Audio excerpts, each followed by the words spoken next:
Assalamualaikum everyone, this is Umirabad from Pingo's English School and Eureka School System. The date today is 24th August 2020 and we had an online class with Primary 5 today.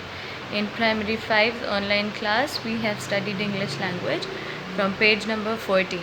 In page number 14, there are two poems in which I read and explained the poems, and then the students had to give a title to each poem. There are two titles, they have been given two titles, and the students have to read the poem and understand that, and accordingly they have to title each poem.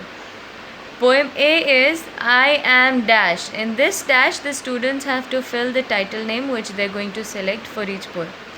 I am superlatively strong. Superlatively means of the highest degree or of the highest quality. I like to carry elephants. I do it all day long. I pick up half a dozen and hoist them in the air. A dozen means 12, the number 12 of something, and hoist them in the air, to twist them in the air. It's really somewhat simple, for I have strength to spare. So he says that it's kind of simple. Lifting up 6 elephants in the air and twisting them around is kind of simple, and he says that he has strength to spare. He has even more energy, more strength left after doing this. My muscles are enormous. Enormous means large or very big. They bulge from top to toe. They pop out from top to toe.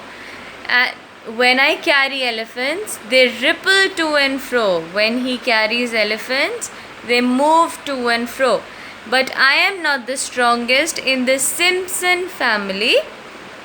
For when I carry elephants, my grandma carries me. So it's just a fictional poem, and by reading this, now the students have to understand that which title they have to give. Title 1 is Our Teacher is Multi-Talented, and number 2 is Super Samson Simpson. So they have to give each poem a title. Now poem B is He plays guitar and sings. The first line is the title of the poem, whichever the students are going to give them. Dash, he plays guitar and sings. He paints impressive pictures. He can juggle 20 rings. He dances like an expert. He can mambo, tap and waltz.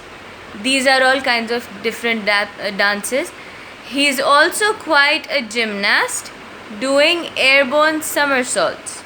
Airborne somersaults are those somersaults in which people twist their entire body in the air. He is something of a swimmer. He is a champion at chess. It's difficult to find a skill that he does not possess. That means it's very difficult to find any task or any skill which he cannot do, he cannot perform. He speaks a dozen languages. He is great at racing cars. He is masterful at fighting bulls and studying the stars. He is good at climbing mountains. He can wrestle with a bear. The only thing we wish he would learn is how to comb his hair. So now the students have to basically identify which title has to be given to which poem.